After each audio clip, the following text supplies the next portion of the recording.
우리가 이제 그 3대 치료 방법 중에 하나가 이제 수술, 항암, 방사선이잖아요. 그중에 이제 방사선이고, 방사선 치료는 앞으로 점점 그게 늘어나요. 왜? 이게 이제 그 기계들이 계속 발전해요. 사실은 요새 이제 양성자 뭐 2020년, 22년인가 그때 이제 세브란스의 중입자 치료까지 들어오면서, 그러니까 지난번에 이제 미국 암학회 가니까 양성자 치료가 점점 늘어난다고 그러더라고요. 그 이유는 부작용 때문에. 방사선 때리면은 이게 암세포도 죽이지만은 정상세포에 손상을 주기 때문에 최소한도로 하는 거를 치료법들이 이제 계속적으로 발전하는데, 그게 이제 기계의 힘이라고 그러더라고요.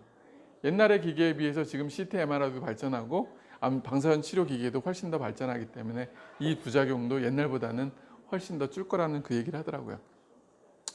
이 그 후유증 말 그대로 이제 방사선 치료를 받으면은 그 5분밖에 안 쪄요. 그렇기 때문에 뭐 별거 아닌 것처럼 넘어가요, 처음에는.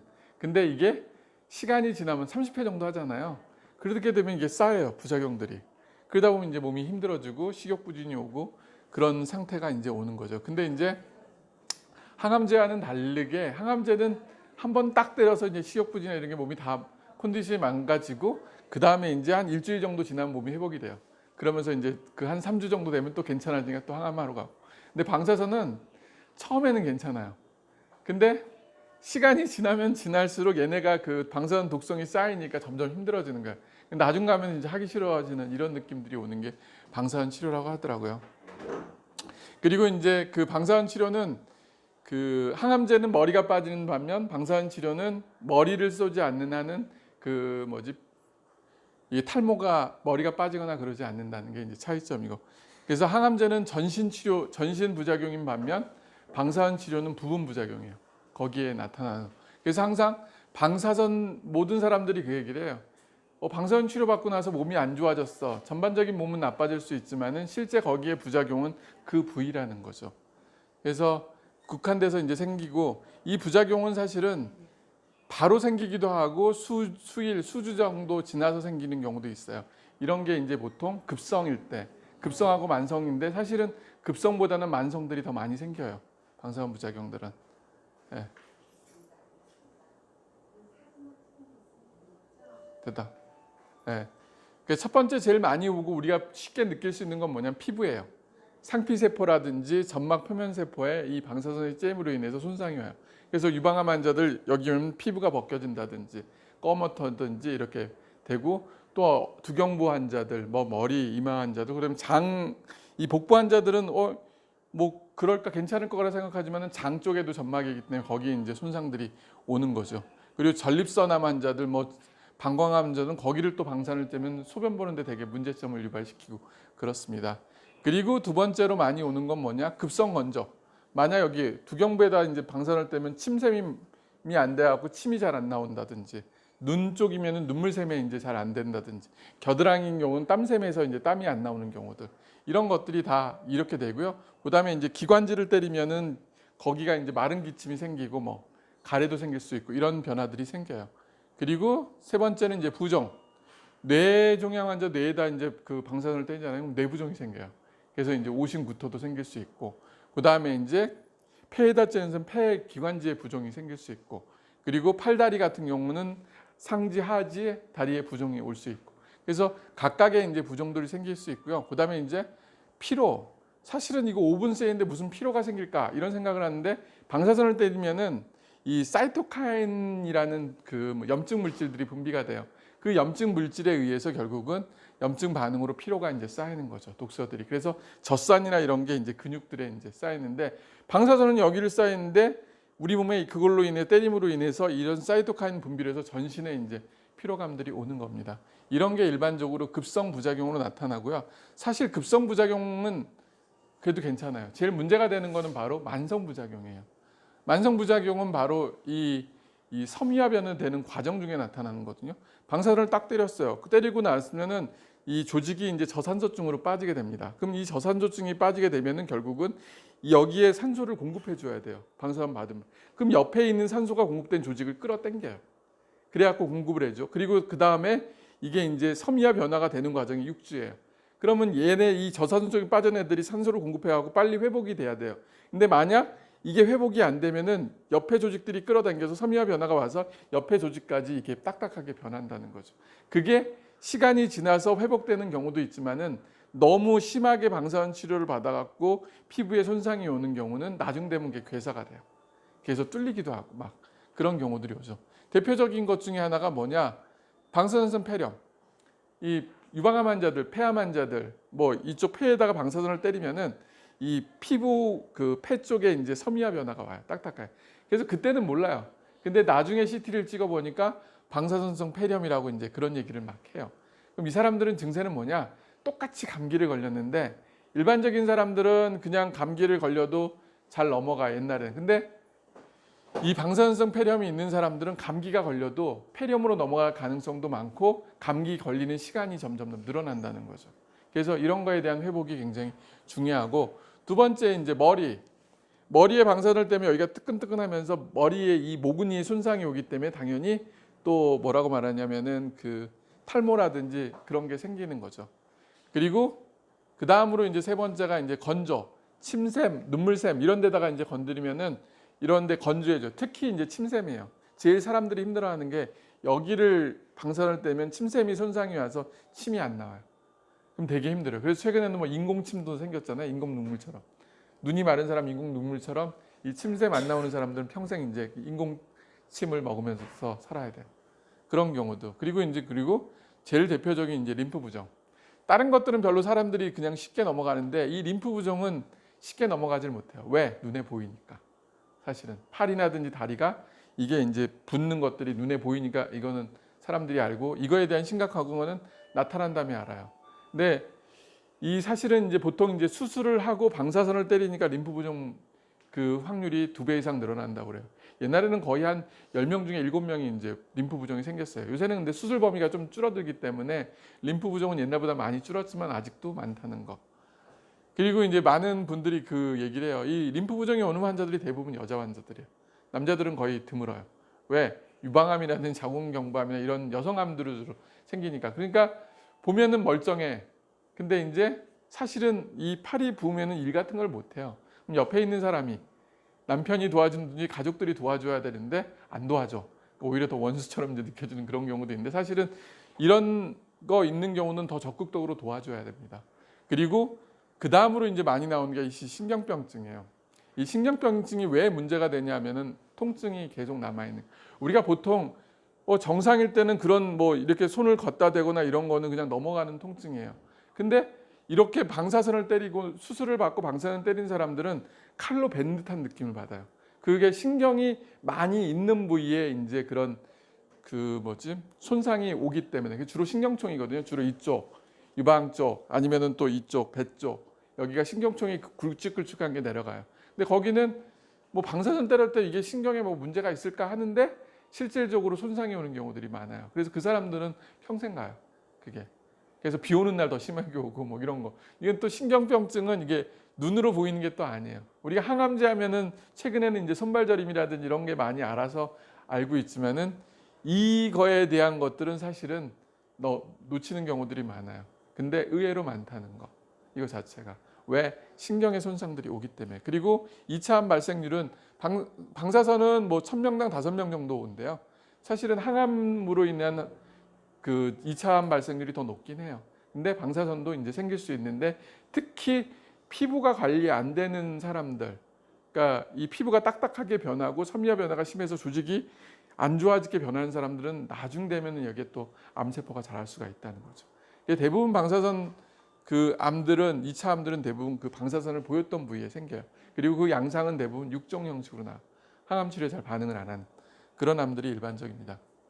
그러면은 이제 방사선 부위별로 어떤 부작용들이 오는지를 한번 볼게요. 첫 번째 뇌종양. 뇌종양은 이제 뇌에다가 이제 방사선 치료를 하는 거잖아요. 그러면은 이제 여기다가 열을 가하니까 첫 번째 뭐가 오겠어요? 두통이 와요. 그리고 피부 빨개져요. 여기들. 그래서 그분들은 항상 이 모자를 쓴다든지 아니면은 두건, 피부에 손상이 없는 두건을 써면서 햇빛 노출을 차단하는 게 중요하고, 그 다음에 이제 탈모, 그리고 오심이 생길 수 있고, 제일 문제가 되는 건 바로 뇌부종이에요. 뇌부종은 응급 상황이에요. 사실은 방사선을 때린 다음에 여기 옆에 부종이 왔는데 이게 빨리 그 부종을 가라앉혀 줘야 돼요. 안 그러면 이 부종 때문에 막 그 두통도 심하게 오고 해요. 근데 이거를 확인할 수 있는 방법은 CT밖에 없어요. MRI라든지. 그렇기 때문에 환자분들이 좀이라도 이상한 거나 두통 치료하고 나는데 오히려 더 머리가 더 아프고 안 좋아진다. 그러면 병원에 가서 얘기를 해줘야 돼요. 그리고 이제 만성적으로 가는 경우는 제일 대표적인 게 뭐냐? 기억력 감퇴예요. 그게 이제 케모브레인이라고 해갖고 그 항암내라고 하잖아요, 보통. 항암제를 맞으면은 또 뇌 자체, 뇌세포도 죽는데 거기다가 방사선 치료까지 받으니까 더 많이 오는 거죠. 그럼 이런 경우에 제일 문제가 되는 건 뭐냐? 바로 그 치매가 빨려요. 이 여기에서 뇌세포들이 많이 죽기 때문에 그런 게 좋고, 그리고 이제 심한 경우는 이제 평생 동안 이제 이 두통들, 그리고 이 혈관이나 이런 그 뇌 신경이나 이런 데 손상이 오기 때문에 그거로 이제 경화증으로 인해서 다양한 부작용들이 생길 수 있다는 거죠. 그래서 이런 것들에 여기 보면은 여기가 이제 수술한 부위고 여기 방사선을 때려서 여기 부위에 이렇게 이제 부종이 생기는 거, 하얗게 보이는 게 이게 부종입니다, 사실은. 그래서 이런 것들이 있으면은 여기에 이제 커지게 되면은 그 뇌를 누르기 때문에 사람이 되게 구토하고 막 재발되지 않은가 이런 걱정들을 많이 합니다. 그래서 이런 게 생기면 바로 병원에 와서 치료를 받아야 되는 거고, 일반적으로 뇌 쪽에 조사를 하기 때문에 피부를 보호하는 게 제일 중요해요. 그래서 이제 그 갱감이 민감하기 때문에 면과 같은 부드러운 것을 보호하는 게 좋고, 특히 이제 찬바람, 직사광선, 뜨거운 찜질 뭐 이런 것들은 가급적이 피하는 게 좋다고 되어 있습니다. 그 다음에 사실은 제일 문제가 되는 거는 두경부종양이에요. 다른 부위보다 여기 방사선 때, 여기는 방사선 치료가 거의 필수적인 치료인데 여기 방사선이 후유증이 제일 많이 남아요. 왜? 피부가 약해서 그래요, 사실은. 그래서 보통 이제 급성, 여기다 이제 두경부를 바로 두하고 이제 경부 여기 목하고 여기 부위를 하거든요. 이제 여기 먼저 비강암부터 해갖고 구강암 뭐 이런 데인데 여기 이제 때리니까 피부가 또 여기는 얇아요, 사실은. 그리고 침샘이 또 있고 이런, 그리고 균들이 많은 데가 입안이잖아요. 그래서 두통이 오고 그 다음에 구강 건조, 침샘을 건드리니까 사람이, 우리는 침의 고마움을 몰라요. 근데 방사선을 여기를 받은 사람들은 침이 고마움을 그렇게 느낀다고 그러더라고. 맨날 바짝바짝 마르니까. 그리고 점막염, 이 입안에 이제 점막들에 이제 염증들이 잘 생기고 그러면서 막 여기 보면은 끈적끈적해지고 막 이런 것들을 보여줍니다. 그리고 후두, 이쪽에 후두 쪽에 염증이 생기고 또 하나 이제 오심, 그다음 피부염 이런 것들이 이제 급성으로 오고요. 만성적인 거는 뭐냐 하면은 제일 대표적인 게 이제 골괴사예요. 여기가 이제 그 뭐냐면 여기 뭐 상악골, 하악골이라고 해서 이 골이 있는데 여기가 약해요. 그래서 여기가 방사선을 때리면서 안 좋고, 또 하나는 잇몸이 다 안 좋아져요. 그래서 여기 방사선 치료를 받는 사람들은 먼저 치과 치료를 먼저 시켜요. 그래갖고 치과 치료를 하고 안전하게 한다 하지만 그래도 남아요. 그래서 충치도 잘 생길 뿐만 아니라 나중에 이제 치주염들이 와서 임플란트 하려고 하는데 임플란트가 잘 안 돼. 왜? 잇몸이 약해져 있기 때문에. 그런 것들이 와서 제일 힘들어하고, 그다음에 이제 식도. 여기 보면 이제 식도가 있잖아요. 거기 이제 식도가 좁아져요. 방사선 속으로 해서 섬유화 변화가 오기 때문에. 그래서 이게 음식을 넘기는 게 너무 힘든 거예요. 방사선할 때는 식도염 때문에 힘들었는데 이번에는 아예 방사선 식도가 아예 좁아져 버려요. 그러니까 진짜 음식 넘기가 너무 힘들다는 얘기를 하죠. 그래서 실제는 그냥 쉽게 했는데 알고 보니까 너무 힘든 부작용들이 나타나고, 또 하나 여기에 이제 귀 쪽 부분이 들어가면 청력이 떨어질 수밖에 없어요. 그런 것들이 옳고, 목도 이제 경화증이 생기는 거고, 호흡곤란, 그리고 갑상선이 있기 때문에 갑상선 기능도 이제 떨어지는 그런 양상들을 봅니다. 그리고 경동맥이 여기 있잖아요. 거기가 방사선 라인에 가면 또 그 동맥도 이 경화증이 오는 거고, 그리고 이 브라키알 플렉서스라고 상완신경총에 또 거기가 들어가게 되면은 거기 통증들이 오는 거고, 그리고 뇌신경, 여기에 뇌신경들이 많아요. 거기에 이제 또 방사선 부위가 들으면 또 신경에 손상이 오는 거고. 그래서 이 그 제일 부작용이 많은 분은 두경부종양들이에요, 사실은. 그래서 어떤 환자들 보니까 진짜 여기가 이제 뚫려서 여기가 뚫려가고 침들이 질질 나가는 경우들, 그런 것들이 이제 있습니다. 그래서 제일 좋은 치료는 뭐냐? 산소 치료예요. 뭐 누가 뭐래도 그걸 한 거하고 안 하는 거 하는 거 따위니까. 이게 이제 점막염이 생기면서 구내염도 생기고 여기에 캔디다라고 해갖고 백태가 낀다고 그래요. 이게 꼭 항암만 해서도 생기는 경우 있지만 방사선을 여기 때리면은 환경이 안 좋기 때문에 이렇게 생겨서 이제 진균이나 균들이 많이 생기는 거죠. 이런 사람들은 잘 먹지도 못해요. 근데 이때는 이걸 치료를 해줘야 하는 거고. 그다음에 이분 같은 경우 이제 그 잇몸이 약해져 있는 모습들을 보인 거고요. 그리고 여기 이제 두경부에 갖고 이쪽 부위에 이제 괴사가 돼 갖고 이렇게 안 좋은 경우들 이렇게 보여 있습니다. 또 이런 것도 여기 보면은 피부가 단단하게 변해 버려요. 사실은 섬유화 변하는 식으로 딱딱하게. 그게 이제 방사선 후유증들이죠. 근데 많은 분들이 사실은 항암 부작용만 생각하지 방사선 부작용이 굉장히 심각한 거는를 모르는 경우들이 많은데, 이게 방사선 치료받고 6주 이내에 얼마만큼 잘 해야지 그 나중에 생기는 후유증들을 많이 막아줘요. 그리고 이제 이런 경우 첫 번째, 침이 마르기 때문에 결국은 입안에 계속 건조해져. 그렇기 때문에 물을 많이 마신다든지, 그러면 안 그러면 최근에는 이제 인공침, 옛날에는 뭐 무설탕, 캔디, 껌 이런 것들 했지만 이래서 계속적으로 입안을 환경을 잘 좋게 유지하게 만들어주는 게 중요합니다. 그리고 칫솔질은 하루 5번 정도 하면서 부드럽게 해주는 게 굉장히 중요해요. 안 그러면 여기 잇몸이나 이런 게 약하기 때문에 소리나 그런 게 되게 좋고요. 그리고 이제 대표적인 이제 피부 관리, 특히 여기는 햇빛에 노출 안 되게 해줘야 됩니다. 그리고 여기가 피부가 딱딱하게 되기 때문에 로션 같은 거 있잖아요. 카렌듈라라든지 뭐 커큐민, 강황 성분이 있는 로션, 항염작용이 좋거든요. 그런 로션을 통해서 여기를 보호해 줘야 된다는 거. 그리고 외출할 때는 반드시 이런 거 있잖아요. 차양이라고 하잖아요. 이런 걸 해서 햇빛에 노출되는 거를 막아주는 게 중요합니다. 그 다음에 이제 흉부종양. 흉부종양은 주로 이제 폐암하고 식도암이 가장 대표적인 암 중에 하나인데 비슷해요. 급성을 때리기 때문에 이제 통증이 올 수가 있고, 그 다음에 이제 오심. 이 통증은 주로 어디냐면은 신경들이에요. 신경이나 뼈가 이제 방사선이 노출되면서 생기는 거. 그리고 이제 이 소화기계를 건드리기 때문에 오심 증세가 생길 수 있고, 피부가 이제 빨갛게 될 수 있고, 제일 힘들어하는 건 식도염이더라고요, 환자들이. 방사선이 거길 때니까 먹는 거에 대해서 되게 힘들어해요. 이 점막들이 우리가 보이지 않는 장기이기 때문에 뭐 힘들까 했는데 실제적으로 되게 약해요, 식도가. 그래서 요거를 이제 급성적으로 제일 힘들어하고, 그 다음에 이제 만성적으로 제일 많이 나타나는 거는 방사선성 폐렴. 사실. 근데 이거는 사실은 병원에서 잘 얘기를 안 해줘요. 그렇기 때문에 그냥 놓치는데, 실제적으로 CT를 찍어보면은 뭐 다음번에 찍어보면 거기에 사진 판독에 라디에이션 뉴모나이티스나 문구들이 대부분 나와요. 그게 바로 방사선성 폐렴. 방사선 폐렴이 있는 분들은 감기 걸리라든지 뭐 독감 이런 게 훨씬 더 쉽게 노출될 수 있다는 거. 그리고 식도염보다도 이제 식도가 이제 좁아져 있는 경우들, 그 부위에. 그러면 이제 평생 먹는 것 때문에 힘들어요. 그래서 실제 이제 이 식도암 환자들, 폐암 환자는 그래도 폐 쪽을 건드리니까 이게 주로 많이 나타나는데, 식도암 환자는 식도를 건드리기 때문에 항상 평생 먹는 게 너무 힘들다고 그 얘기를 해요. 좁아졌기 때문에. 그리고 심장이 만약 거기에 들어가 있으면 심장도 경화증이 올 수가 있어요. 그래서 심장 질환들이 생길 수 있어요. 그래서 이런 것들이 오는 경우 심장 손상을 예방하기 위해서는 코엔자임 Q10을 먹어주는 게 좋고, 방사선성 폐렴이라든 식도염 이런 것들은 제일 고압산소 치료가 좋고, 거기다 먹는 걸로는 대표적인 게 퀘르세틴이에요. 퀘르세틴은 뭐냐면은 그 양파 껍질에 있는 성분인데 이게 열로부터 보호해주는 그런 느낌들이 있다고 합니다. 이게 이제 보면은 양쪽 폐 쪽이 보면 여기 하얗게 돼 있잖아요. 이런 거 하얀 색깔들. 이게 이제 방사선성 폐렴이에요. 원래는 이렇게 검게 보여야 되는데 좀 차이가 있죠. 근데 이런 게 있게 되면은 우리가 이제 세균이나 바이러스가 왔을 때 훨씬 더 이제 그 쉽게 이제 감염이 될 수 있다는 거죠.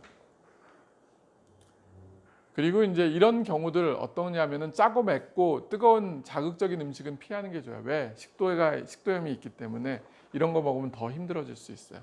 그리고 이 그 방사선 조사한 부위에 이제 잦은 감기 증세들이 올 수가 있다고 합니다. 근데 이거는 그때는 쉽게 넘어가요. 근데 나중에 이 방사선 폐렴 때문에 나이가 들면 힘들고, 특히 담배 피는 사람들, 남자분들 그런 경우는 폐기종들이 기본적으로 있기 때문에 거기다가 방사선 폐렴까지 있으면 폐가 기능들이 많이 떨어져 있다는. 그래서 담배는 백해무익한 것 같고, 담배 피는 사람 옆에는 같이 안 가는 게 좋은 것 같아요. 그런 거 있습니다.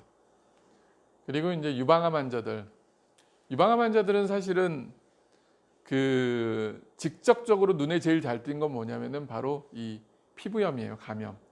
유방이 되게 약해요. 지방이고 이 피부 자체가 다른 부위에다. 근데 방사선을 때리니까 이 피부가 이제 그 벗겨지기도 하고 검해지기도 하고 색깔도 그런 경우들이 많아요.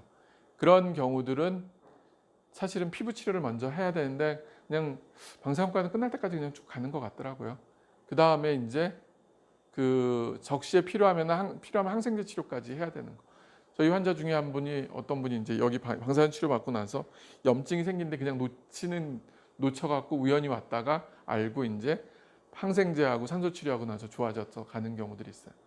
사람들은 시간이 지나면 좋아진다고 하지만은 실제적으로 시간이 지나서 좋아지는 경우도 있지만은 시간이 지나서 더 나빠지는 경우도 있어요.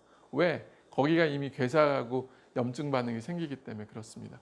그래서 자주 문제가 있으면 결국은 의사한테 자꾸 물어봐야 돼요. 그러지 않고는 답이 나오는 게 아니기 때문에. 그리고 만성적으로 제일 문제가 되는 건 역시 방사선성 폐렴, 그리고 이 신경통증, 이 그쪽 팔에 되게 아프다는 얘기들 많이 하는 게 바로 신경 때문에 이제 그런 거고요. 그리고 피부 섬유화, 피부가 딱딱해져요. 수술을 했기 때문에 또 이게 피부가 당겨져 있고 거기다가 방사선을 때리기 때문에 더 이게 피부가 딱딱하게 그 문제를 유발시킵니다.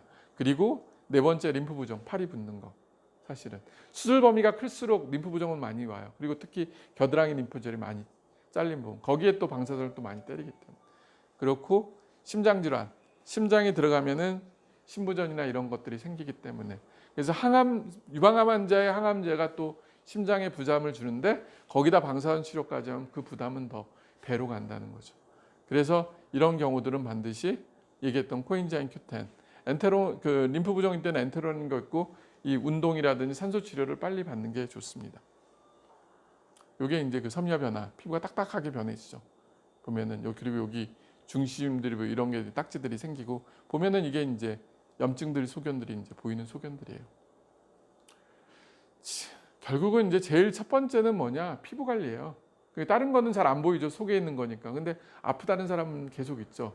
왜? 신경을 건드려 버리기 때문에. 근데 그 통증이 평생 가는 경우도 되게 많아요. 후유증 때문에. 그리고 피부 관리는 진행하면서 피부가 탄 것과 같이 검게 변하고 벗겨지거나 가려움증이 생긴다. 그래서 이제 이거는 제일 좋은 거는 산소 치료. 그리고 이제 피부 손상했을 때 뭐 카렌듈라나 커큐민 성분이 있는 로션을 발라줘서 항염 작용이 굉장히 뛰어나거든요. 그래서 지난번에 언제더라 2015년도에 가니까 거기서 미국에서는 저한테 어떻게 치료하냐고 물어보니까 그 카렌듈라 로션을 주더라고요. 그 성분이 있는 로션을 바르는 게 좋다고. 그 다음에 이제 상복부 종양. 상복부 종양은 바로 배꼽을 중심으로 그 위에 있는 부위예요. 거기 위에 있는 데는 주로 위장, 간, 담도, 췌장인데 제일 대표적인 게 바로 이 간, 담도, 췌장이에요. 여기는 문제가 뭐냐면은 통증도 있지만은 또 하나가 문제는 뭐냐면 소화불량이에요. 소화장기가 있기 때문에 사실은. 그래서 환자분들이 이 소화불량을 많이 호소하고 그 다음에 오심구토를 많이 호소해요. 그래서 이제 문제가 되는데 이 암들, 간, 담도, 췌장암이나 위암이나 이런 암들은 사실은 예후가 안 좋은 이유는 딱 하나예요. 못 먹기 때문에 예후가 안 좋아요. 암이 커서 그런 게 아니에요. 암은 사실은 유방암이 훨씬 더 커요. 더 많이 진행되고 전이가 돼도. 근데 예후는 유방암이 더 좋다고 그래요. 왜? 유방암 환자들은 잘 먹어요. 근데 말 그대로 위장, 간, 담도, 췌장암 환자들은 암은 거기서 근데 놀긴 하지만 식사를 잘 못해요. 그러면서 얼굴살들이 이제 쫙쫙 빠지면서 나빠지는 거죠. 이 살이 빠질 때 문제가 되는 게 바로 사이토카인이라는 성분이에요. 그 중에서 이제 제일 대표적인 게 인터루킨 6라고요. 그게 이제 주로 근육이 빠질 때 높아지는 건데 그게 이제 어떻게 보면은 우리가 나빠진다고 이제 보는 거고 그리고 한순간이에요. 살이 빠질 때 보면은 그 한순간을 어떻게 안 빠지고 잘 넘기느냐가 결국은 치료의 최대가요. 그래서 환자분들한테 그 얘기를 꼭 해요. 잘 먹어야 된다. 그리고 내 컨디션이 안 되면 암만 검사 결과가 좋아도 한 타임 늦춰서 항암을 하라고. 괜히 컨디션 안 좋을 때 항암을 해갖고 항암을 하고 나면은 뭐 마음은 편할지 모르겠지만은 그 다음에 일주일간 잘 못 먹어요. 그때 체중이 쫙 빠져버리는 거예요. 가끔씩 외래에서 보면 어떤 환자분들 오면은 며칠까지만은 됐는데 한 달 만에 또 봤는데 완전히 체중이 쫙 빠져서 오는 분들이 있어요. 그분들이 그런 경우들이에요. 그렇게 되면 뭐가 문제가 되냐면 그 다음 치료를 못해요. 그래서 항상 이보의 전진을 위해서 일보 후퇴하라는 말이 그런 거예요. 내 몸에 중요한 거. 이 암들이 제일 문제가 되는 건 바로 이 소화불량이라는 게 제일 문제가 된다는 거. 그래서 이건 결국은 잘 못 먹으면 거기에 맞춰서 식욕부진, 오심구토, 속쓰림 증세가 나오면 거기에 맞는 약을 적극적으로 쓰고요. 그 다음에 필요하면 영양제 맞는 거예요. 그러면서 이제 버텨주라고 돼 있고요. 그리고 마지막에 이제 하복부 종양. 하복 종양은 언제냐? 이 배꼽 아래 부분 주로 자궁경부암부터 해갖고 뭐 직장암, 전립선암 뭐 이런 것들인데 얘네들은 이제 그 여자 질염, 방광염, 뭐 피부염 이런 것들이 굉장히 그리고 직장염 이런 것들이 잘 생겨요.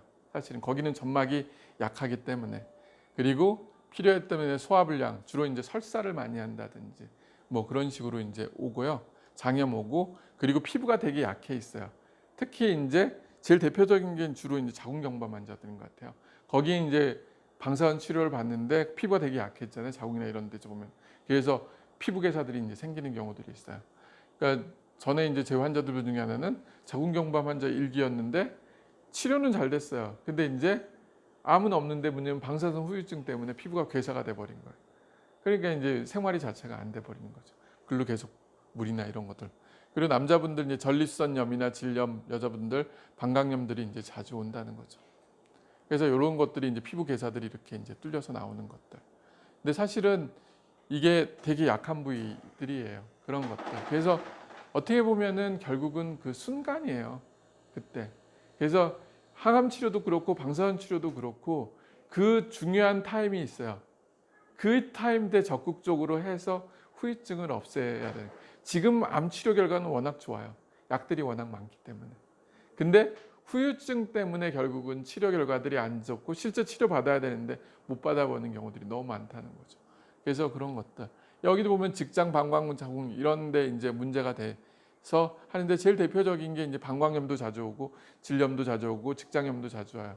그래서 올 6월 달에 이제 그 미국 암학회에서 MACC에서 이 밑에 쪽 방사선 치료를 받는 사람들은 꼭 유산균을 먹어야 된다. 그게 가이드라인이에요. 그래서 요새는 보면 대학병원에서 유산균 처방하더라고요. 보니까. 근데 대신 그 유산균이 뭐가 들어가냐면 락토바실루스 균이 들어가야 되는 거고 그래서 이제 보면은 그 유산균에도 종류가 여러 종이 있는 거는 그 중에서 면역력이 떨어져서 나은 사람들이 먹지 말아야 하는 균들이 있어요. 10종, 20종에서는. 근데 이제 안전한 균들은 보통 락토바실루스하고 비피더스균. 그래서 제일 대표적인 거는 LGG BB12 LA5를 추천하는 이유는 바로 그런 이유고 실제 연구 결과에서도 LGG 유산균을 먹었던 사람들이 이 방사선 치료 후에 생기는 이런 그 설사나 이런 것들을 막아준다는 결과들도 있으니까요.